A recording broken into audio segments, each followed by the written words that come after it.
एक बार राधा रानी को एक सर्प ने काट लिया।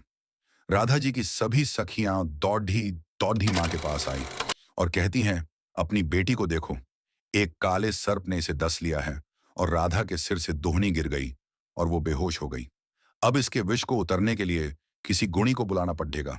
मां डर गई और रोते रोते राधा जी को अपने हृदय से लगा लिया। सूरदास जी कहते हैं कि श्याम बहुत ही गुणवान हैं, वे ही राधा का यह विष उतार सकते हैं। एक सखी कहने लगी, यदि राधा जी को ठीक करना है तो कृष्ण जी को बुला लाओ। अगर कृष्ण जी आ जाएंगे तो राधा जी तुरंत ही जीवित हो जाएंगी, क्योंकि कृष्ण जी गारुद्धि हैं। तीनों लोकों में उनसे श्रेष्ठ कोई नहीं है। सूरदास जी बता रहे हैं कि राधा रानी को ठीक करने के लिए आज कृष्ण जी को बुलाया जा रहा है। अब राधा रानी की सखियां कृष्ण जी की मैया यशोदा के पास आई हैं और कहती हैं, तुम्हारा कृष्ण सांप के विष को मंत्रों से उतारने वाले गारुद्धि हैं। आप अपने पुत्र को हमारे साथ भेज दो। राधा रानी को काले सांप ने डस लिया है। ये सब सुनकर मां मुस्कुराने लगी कि अभी थोड़ी देर पहले तो राधा मेरे घर आई थी।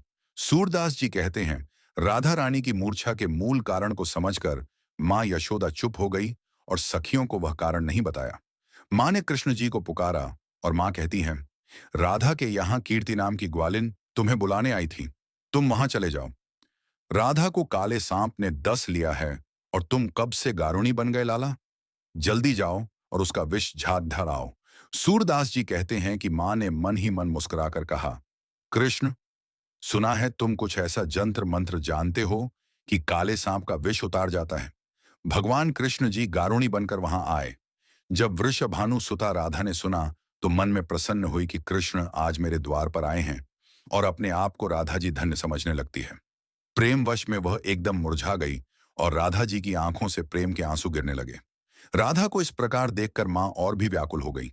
वे समझने लगी कि राधा के एक एक अंग में विष का गहरा प्रभाव हो गया है। लेकिन सूरदास जी कहते हैं कि मां चाहे जो समझे, लेकिन प्रेम पूर्ण हृदय के प्रेम भावों को तो राधा और कृष्ण दोनों ही पूरी तरह से समझ रहे हैं। मां रोती रोती व्याकुल होकर इधर उधर फिर रही है। वे अपनी पुत्री को बार बार गले से लगाती हैं और राधा की दशा देखकर पानी पानी हो रही है।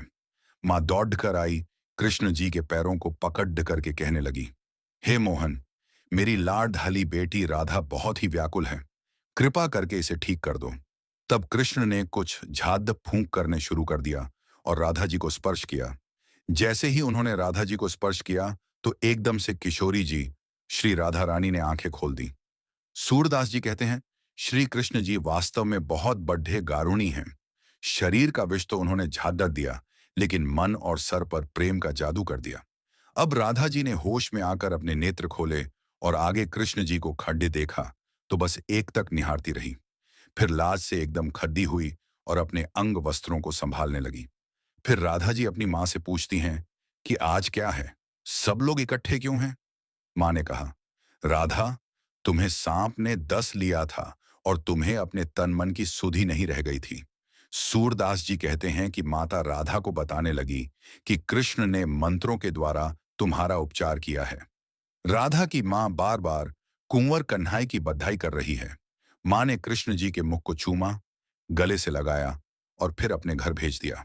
वह कहती हैं कि मां यशोदा की कोख धन्य धन्य है, जिससे कृष्ण जैसे सुपुत्र का अवतार हुआ है।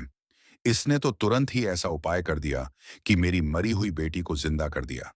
माता मन ही मन सोचती है कि राधा कृष्ण की यह जोड़ी तो मनोविधना में सोच समझकर बनाई है। कितना अच्छा हो कि राधा को कृष्ण जैसे वर प्राप्त हो। सूरदास जी कहते हैं कि ब्रज के घर घर में यह चर्चा चल पड़ढ़ी की कृष्ण जी बहुत बड़े गारुद्दी हैं। भगवान ने इस तरह से सुंदर प्रेम लीला की। फिर भगवान ने महारास भी रचाया है। कृष्ण 11 वर्ष की अवस्था में श्री कृष्ण मथुरा चले गए थे और राधा और कृष्ण का 100 साल का वियोग हुआ है, जिसके पीछे एक श्राप था। कुछ संत कहते हैं कि यह श्राप राधा जी को नहीं बल्कि कृष्ण जी को हुआ, क्योंकि एक बार वृंदावन जाने के बाद 100 वर्षों तक श्री कृष्ण दोबारा वृंदावन नहीं जा सके और मन ही मन कहते थे, हे राधे, मैंने तुम्हारा क्या अपराध कर दिया। मैं वृंदावन आना चाहता हूं, लेकिन तुम्हारी कृपा के बिना कोई जीव जंतु तक वृंदावन में नहीं आ सकता है।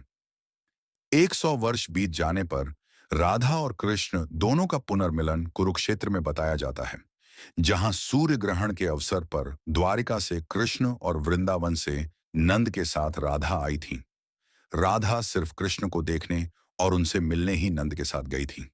इसका जिक्र पुराणों में मिलता है। और सत्य तो ये है, राधा कृष्ण की लीला कल भी होती थी, आज भी होती है और हमेशा होती रहेंगी। जय जय श्री राधे।